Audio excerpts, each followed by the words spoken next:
ಕುಕ್ಕರಲ್ಲಿ ಮಾಡಿರುವ ಪರೋಟ ಐಡಿಯಾ.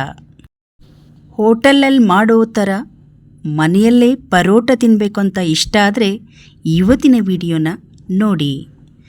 ಎಲ್ಲರಿಗೂ ನಮಸ್ಕಾರ. ನಮ್ಮ ಚಾನಲ್ಗೆ ನಿಮ್ಮೆಲ್ಲರಿಗೂ ಆತ್ಮೀಯವಾದ ಸುಸ್ವಾಗತ. ಇವತ್ತಿನ ವಿಡಿಯೋ ತುಂಬ ಇಂಟ್ರೆಸ್ಟಿಂಗ್ ಆಗಿದೆ, ಸ್ಕಿಪ್ ಮಾಡದಿರ ಪೂರ್ತಿಯಾಗಿ ನೋಡಿ. ಬನ್ನಿ ಮೊದಲನೇ ಟಿಪ್ಸನ್ನು ನೋಡ್ಕೊಂಬರೋಣ. ನಾನೊಂದು ಹ್ಯಾಂಗರ್ ತೊಗೊಂಡಿದ್ದೀನಿ. ಈ ಹ್ಯಾಂಗರ್ ಹಾಗೆ ಚಿಕ್ಕದಾಗಿರುವ ಟವಲ್ ಇದ್ದರೆ ಎಷ್ಟು ಉಪಯೋಗ ನೋಡಿ. ಇಲ್ಲಿ ನಾನು ಹ್ಯಾಂಗರಿಗೆ ಈ ಚಿಕ್ಕದಾಗಿರುವ ಟವಲ್ನ ಹೀಗೆ ಹಾಕ್ಕೊಳ್ತಾ ಇದ್ದೀನಿ. ಒಂದು 2 ನಿಮಿಷ ಸಾಕು. ಈ ಒಂದು ಬ್ಯಾಗನ್ನು ನಾವು ತಯಾರು ಮಾಡ್ಬೋದು. ಸೂಜಿ ದಾರ ರೆಡಿ ಮಾಡಿ ಇಟ್ಕೊಂಡಿದ್ದೀನಿ. ಈಗ ದೊಡ್ಡದಾಗಿ ಹೊಲಿಗೆ ಹಾಕ್ಕೊಳ್ಳೋಣ. ನಿಮ್ಮ ಹತ್ರ ಮಿಷಿನ್ ಇದ್ದರೆ ಮಿಷಿನಲ್ಲಿ ಕೂಡ ಸ್ಟಿಚ್ ಮಾಡ್ಕೊಳ್ಬೋದು. ಇದಕ್ಕೆ ಮಿಷಿನ್ನೇ ಬೇಡ, ಕೈ ಹೊಲಿಗೆನೇ ಹಾಕ್ಬೋದು. ಈ ರೀತಿಯಾಗಿ ದೊಡ್ಡದಾಗಿರುವ ಹೊಲಿಗೆಯನ್ನು ನಾನು ಸೈಡ್ ಹಾಕ್ಕೊಳ್ತಾ ಇದ್ದೀನಿ. ನಂತರ ಅಲ್ಲಿ ಒಂದು ಗಂಟು ಹಾಕಿ ಅದನ್ನು ಕಟ್ ಮಾಡಿಕೊಂಡು ಮತ್ತೆ ಈ ರೀತಿ ಫ್ರಂಟಿಗೆ ಫೋಲ್ಡ್ ಮಾಡ್ಕೊಂಬಿಡಿ.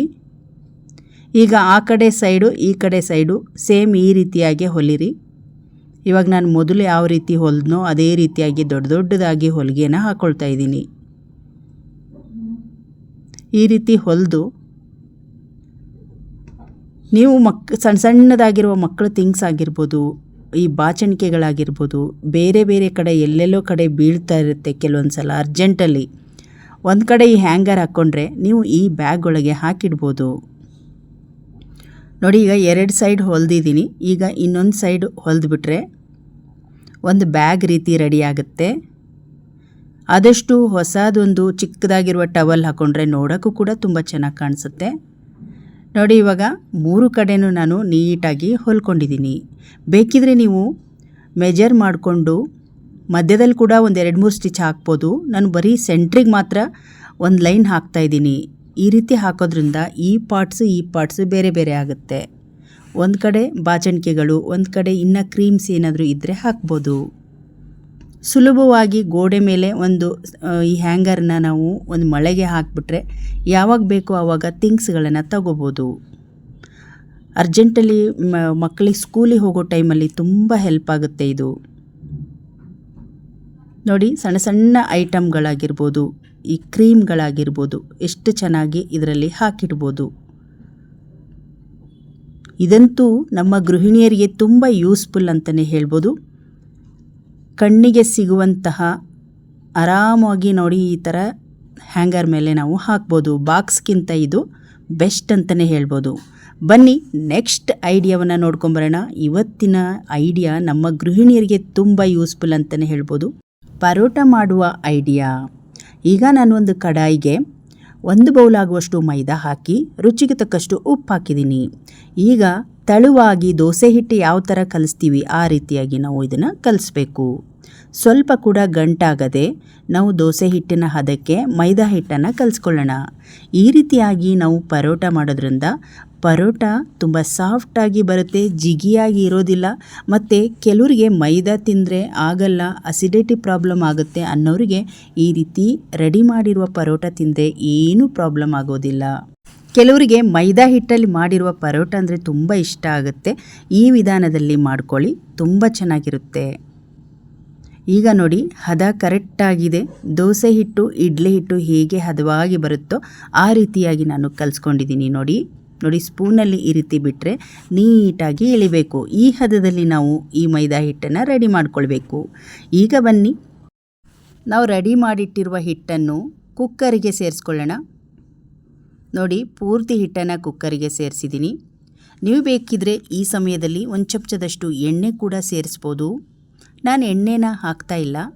ಇಲ್ಲೀಗ ಕೈ ಬಿಡದೆ ಇದನ್ನು ನಾವು ಗಂಟಾಗದೆ ಇದನ್ನು ನಾವು ಮಿಕ್ಸ್ ಮಾಡ್ಕೊಳ್ಬೇಕು. ಸ್ಟವ್ ಉರಿಯನ್ನು ದೊಡ್ಡದಾಗಿಡಬೇಕು. ಒಂದು ಸ್ವಲ್ಪ ಗಟ್ಟಿಯಾಗೋವರೆಗೂ ದೊಡ್ಡದಾಗಿ ಇಟ್ಕೊಂಡು ಈ ರೀತಿ ಮಿಕ್ಸ್ ಮಾಡ್ತಾನೆ ಇರಬೇಕು. ಈ ರೀತಿ ಮಿಕ್ಸ್ ಮಾಡ್ತಾ ನೋಡಿ, ಈ ರೀತಿ ಗಂಟಾಗೋದಿಲ್ಲ. ಚೆನ್ನಾಗಿ ಹಿಟ್ಟು ಸ್ವಲ್ಪ ಗಟ್ಟಿಯಾಗುತ್ತೆ. ನೋಡಿ, ಹದವಾಗಿ ಬಂದಿದೆ. ನಾವು ಕೆಲವೊಂದು ಕಡುಬಿಗೆ ಅಂದರೆ ಕಾಯಿ ಕಡುಬಿಗೆ ಹೇಗೆ ರೆಡಿ ಮಾಡ್ಕೊಳ್ತೀವಿ ಆ ರೀತಿಯಾಗಿ ರೆಡಿಯಾಗಿದೆ. ನೀವು ಇದೇ ವಿಧಾನದಲ್ಲಿ ಗೋಧಿ ಹಿಟ್ಟಲ್ಲಿ ಕೂಡ ರೆಡಿ ಮಾಡ್ಕೊಳ್ಬೋದು. ನೋಡಿ, ಈಗ ಹಿಟ್ಟು ರೆಡಿ ಇದೆ. ಇದಕ್ಕೆ ಎಣ್ಣೆ ಅಥವಾ ಸ್ವಲ್ಪ ತುಪ್ಪವನ್ನು ಸೇರಿಸ್ಕೊಂಡು ಚೆನ್ನಾಗಿ ಒಂದು ರೌಂಡ್ ಮಿಕ್ಸ್ ಮಾಡೋಣ. ನೋಡಿ ಇವಾಗ ಹದವಾಗಿ ಹಿಟ್ಟು ಚೆನ್ನಾಗಿ ಬೆಂದಿದೆ. ನೋಡಿ ಈ ರೀತಿ ಆಗಬೇಕು. ಈಗ ಸ್ಟವ್ ಉರಿಯನ್ನು ಆಫ್ ಮಾಡಿಕೊಂಡು ಕೈಯಲ್ಲಿ ನೋಡಿ ಈ ರೀತಿ ಉಂಡೆ ಕಟ್ಟಿದರೆ ನಿಮಗೆ ಹದ ಗೊತ್ತಾಗುತ್ತೆ. ಈಗ ಒಂದು ತಟ್ಟೆಗೆ ಹಾಕ್ಕೊಳ್ಳೋಣ. ಬಿಸಿ ಬಿಸಿಯಾಗಿರುವಾಗಲೇ ನಾವು ಇದನ್ನು ಒಂದು ರೆಡಿ ಮಾಡ್ಕೊಂಡ್ಬಿಡೋಣ ಹಿಟ್ಟನ್ನು. ನೋಡಿ ಈ ರೀತಿಯಾಗಿ ಸ್ವಲ್ಪ ಎಣ್ಣೆ ಬೇಕಿದ್ರೆ ಹಾಕ್ಕೊಂಡು ನೀವು ಈ ಹಿಟ್ಟನ್ನು ಚೆನ್ನಾಗಿ ಮಿಲ್ದು ರೆಡಿ ಮಾಡಿಟ್ಕೊಳ್ಳಿ. ಮನೆಯಲ್ಲೇ ಪರೋಟಗಳನ್ನು ಕೆಲವೊಬ್ಬರು ಮೈದಾದಲ್ಲಿ ಮಾಡಿರೋದನ್ನ ಇಷ್ಟಪಡೋದಿಲ್ಲ. ಈ ರೀತಿ ಒಮ್ಮೆ ಮಾಡ್ತೀನಿ, ತುಂಬ ರುಚಿಕರವಾಗಿರುತ್ತೆ ಪರೋಟ. ನೋಡಿ ಹಿಟ್ಟು ಕೂಡ ತುಂಬ ಚೆನ್ನಾಗಿ ಬಂದಿದೆ. ನಿಮಗೆ ಯಾವುದೇ ಕಾರಣಕ್ಕೂ ಜಿಗಿ ಆಗೋದಿಲ್ಲ. ಈ ಪರೋಟ ತುಂಬ ಸಾಫ್ಟಾಗಿರುತ್ತೆ. ನೋಡಿ ಹಿಟ್ಟು ತುಂಬ ಚೆನ್ನಾಗಿ ರೆಡಿಯಾಗಿದೆ. ಇವಾಗ ಇದು ಸ್ವಲ್ಪ ತಣ್ಣಗಾಗಲಿ. ತಣ್ಣಗಾದ ತಕ್ಷಣ ನಾವು ಸಣ್ಣ ಸಣ್ಣದಾಗಿರುವ ಉಂಡೆಗಳನ್ನು ರೆಡಿ ಮಾಡ್ಕೊಳ್ಳೋಣ. ನೋಡಿ ಇವಾಗ ನಾವು ಎಷ್ಟು ನಾವು ಒಂದು ಚಪಾತಿ ಹೇಗೆ ಆಗುವಷ್ಟು ಪರೋಟಕ್ಕಾಗುವಷ್ಟು ಹಿಟ್ಟನ್ನು ನಾನು ತೊಗೊಂಡಿದ್ದೀನಿ. ಬೇಕಿದ್ರೆ ನಿಮ್ಮ ಹತ್ರ ಆಲೂಗಡ್ಡೆ ಬೇಯಿಸಿಬಿಟ್ಟು ಸ್ಟಫಿಂಗ್ ಇದ್ದರೆ ಅದನ್ನು ಕೂಡ ಇದರಲ್ಲಿ ಹಾಕಿ ನೀವು ಪರೋಟಗಳನ್ನು ರೆಡಿ ಮಾಡ್ಕೊಳ್ಬೋದು. ಇಲ್ಲಿ ನಾನು ಪ್ಲೇನಾಗಿ ರೆಡಿ ಮಾಡ್ಕೊಳ್ತಾ ಇರೋದು. ಅಂದರೆ ಈ ಹಿಟ್ಟನ್ನು ನಾವು ಕೈಯಿಂದ ಜಾಸ್ತಿ ಸಮಯದಲ್ಲಿ ಕಲಸೋ ಹಾಗೆ ಇಲ್ಲ. ಅದೇ ಒಳ್ಳೆ ಸಾಫ್ಟಾಗಿ ರೆಡಿಯಾಗಿರುತ್ತೆ. ನೀವು ಮಾಡಿ ನೋಡಿ, ನಿಮಗೆ ಗೊತ್ತಾಗುತ್ತೆ ಎಷ್ಟು ಸಾಫ್ಟ್ ಇದೆ ಹಿಟ್ಟು ಅಂತ. ನೋಡಿ ಇವಾಗ ಈ ರೀತಿಯಾಗಿ ಉಳ್ಳಿಯನ್ನು ರೆಡಿ ಮಾಡಿ ಇಟ್ಕೊಂಡಿದ್ದೀನಿ. ಈಗ ಇದನ್ನು ಒಂದು 10 ರಿಂದ 15 ನಿಮಿಷಗಳ ಕಾಲ ಇದನ್ನು ಹಾಗೆ ಬಿಡಬೇಕು. ನಂತರ ನಾವು ಇದನ್ನು ರೆಡಿ ಮಾಡ್ಕೊಳ್ಳೋಣ. ನೋಡಿ ನಾನಿವಾಗ ಇದನ್ನು ರೆಡಿ ಮಾಡ್ಕೊಳ್ತೀನಿ ಫಸ್ಟು. ಈಗ ನಾವು ಯಾವ ಸೇಪ್ ಆದರೂ ಪರವಾಗಿಲ್ಲ, ನಾವು ಹಿಟ್ಟಾಕಿ ಕೂಡ ಒರಿಬೋದು, ಹಾಗೆ ಕೂಡ ಒರಿಬೋದು. ಹೇಗೆ ಒರೆದ್ರೂ ಸ್ವಲ್ಪ ಕೂಡ ಕೋಲಿಗೆ ಕೂಡ ಅಂಟೋದಿಲ್ಲ ಇದು. ನೋಡಿ ಈ ರೀತಿಯಾಗಿ ನಾವು ಮಾಡಿ ಲೇಯರ್ ಆಗಿ ಈ ರೀತಿ ಫೋಲ್ಡ್ ಮಾಡ್ಕೊಳ್ಬೇಕು. ಇದೇ ರೀತಿಯಾಗಿ ಎಲ್ಲ ಉಂಡೆಗಳನ್ನು ರೆಡಿ ಮಾಡಿಟ್ಕೊಂಡ್ರೆ ಬೇಗವಾಗಿ ನಾವು ಪರೋಟನ ಬೇಯಿಸ್ಕೊಳ್ಬೋದು. ನೋಡ್ತಾ ಇರ್ಬೋದು, ಹಿಟ್ಟು ಸ್ವಲ್ಪ ಕೂಡ ಅಂಟೋದಿಲ್ಲ. ನಾವು ನಾರ್ಮಲಾಗಿ ಕೈಯಲ್ಲಿ ಕಲಸಿರುವ ಹಿಟ್ಟು ಅಂಟುತ್ತೆ, ಇದು ಸ್ವಲ್ಪ ಕೂಡ ಅಂಟೋದಿಲ್ಲ. ಎಷ್ಟು ಚೆನ್ನಾಗಿ ಬರ್ತಾ ಇದೆ ಅಂತ. ನಿಮಗೆ ಇನ್ನೂ ದೊಡ್ಡದಾಗಿ ಬೇಕಿದ್ರೆ ದೊಡ್ಡದಾಗಿ ಕೂಡ ಮಾಡಿ ನೀವು ಈ ಉಂಡೆನ ರೆಡಿ ಮಾಡ್ಕೊಳ್ಬೋದು. ನೋಡಿ ಎಲ್ಲ ರೆಡಿ ಇದೆ. ಈ ಉಂಡೆಗಳನ್ನು 10 ರಿಂದ 15 ನಿಮಿಷಗಳ ಕಾಲ ಹೀಗೆ ರೆಡಿ ಮಾಡಿ ಸ್ವಲ್ಪ ಎಣ್ಣೆಯನ್ನು ಮೇಲೆ ಹಚ್ಚಿ ಒಂದು ಪ್ಲೇಟನ್ನು ಮುಚ್ಚಿ ಪಕ್ಕದಲ್ಲಿ ಇಟ್ಕೊಳ್ಳೋಣ. ಈಗ ನೋಡಿ 10 ನಿಮಿಷ ಆಗಿದೆ. ಈಗ ತೆಗಿತಾ ಇದ್ದೀನಿ. ಈಗ ನಾವು ಪರೋಟನ ರೆಡಿ ಮಾಡ್ಕೊಳ್ಳೋಕ್ಕೆ ಹಿಟ್ಟು ರೆಡಿ ಇದೆ. ಈಗ ಬನ್ನಿ ರೆಡಿ ಮಾಡ್ಕೊಳ್ಳೋಣ. ನಮಗೆ ಅಗಲವಾಗಿ ಬೇಕಿದ್ರೆ ಅಗಲವಾಗಿ ಮಾಡ್ಕೊಳ್ಳಿ, ಇಲ್ಲಾಂದರೆ ಸಣ್ಣದಾಗಿ ಬೇಕಿದ್ರೆ ಸಣ್ಣದಾಗಿ ಮಾಡ್ಕೊಳ್ಳಿ. ತುಂಬ ಚೆನ್ನಾಗಿ ಬರುತ್ತೆ, ತಿನ್ನೋಕ್ಕೂ ಕೂಡ ತುಂಬ ರುಚಿಯಾಗಿರುತ್ತೆ. ಈ ಹೋಟೆಲ್ಗಳಲ್ಲಿ ಪರೋಟ ಅಂದರೆ ಬರೀ ಎಣ್ಣೆ ಇರುತ್ತೆ. ಎಣ್ಣೆನೇ ಜಾಸ್ತಿ ಪ್ರಮಾಣದಲ್ಲಿ ಹಾಕಿ ಮಿಲಿತಾ ಇರ್ತಾರೆ ಹಾಕಿ ಕೈಯಲ್ಲಿ. ನಾವು ಏನಿಲ್ಲ ಅಂದರೂ ಒಂದು 2 ರಿಂದ 3 ಚಮಚದಷ್ಟು ಟೇಬಲ್ ಚಮಚದಷ್ಟು ಮಾತ್ರ ಎಣ್ಣೆಯನ್ನು ಇದಕ್ಕೆ ಬಳಸಿದ್ದೀವಿ. ಇನ್ನೊಂದು ಈ ರೀತಿಯಾಗಿ ಒಂದು ಚಪಾತಿ ಥರ ರೆಡಿ ಮಾಡಿಕೊಂಡು ಚಾಕುದಲ್ಲಿ ಕಟ್ ಮಾಡಿದರೆ ಇನ್ನೂ ಚೆನ್ನಾಗಿ ಲೇಯರ್ ಥರ ಪರೋಟ ಬರುತ್ತೆ. ಈ ರೀತಿ ಕೂಡ ನೀವು ಮಾಡ್ಕೊಳ್ಬೋದು. ಈ ರೀತಿ ಅಂಟೋದಿಲ್ಲ, ಸ್ವಲ್ಪ ಕೂಡ ಅಂಟೋದಿಲ್ಲ, ಎದ್ದುಬಿಡುತ್ತೆ ಆರಾಮಾಗಿ. ನೋಡಿ ಹೀಗೂ ಕೂಡ ನೀವು ಮಾಡಿಕೊಂಡು ಯಾವ ಶೇಪಾರು ನೀವು ತೆಗಿಬೋದು. ನಾನು ಮೀಡಿಯಮ್ ಆಗಿ ಚಪಾತಿ ಥರ ಲಟ್ಸ್ಕೊಂಡಿದ್ದೆ. ಈಗ ಇದೇ ಥರವಾಗಿ ಎಲ್ಲವನ್ನು ರೆಡಿ ಮಾಡಿಕೊಂಡು ಇವಾಗ ತವದಲ್ಲಿ ಬೇಯಿಸ್ಕೊಳ್ಳೋಣ.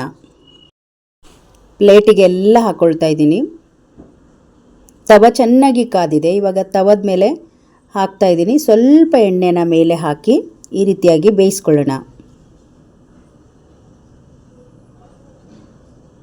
ಎರಡೂ ಕಡೆನೂ ಚೆನ್ನಾಗಿ ಬೇಯಿಸ್ಬಿಟ್ಟು ಹೀಗೆ ಪ್ರೆಸ್ ಮಾಡ್ತಾ ಇದ್ದರೆ ಚೆನ್ನಾಗಿ ಬೆಂದುಬಿಡುತ್ತೆ ಒಂದು ಸೈಡ್. ಇವಾಗ ನೋಡಿ ಒಂದು ರೆಡಿ ಆಯಿತು. ಹೀಗೆ ಎಲ್ಲ ಪರೋಟನೂ ಕೂಡ ನಾವು ಬೇಯಿಸ್ಕೊಂಬಿಡೋಣ.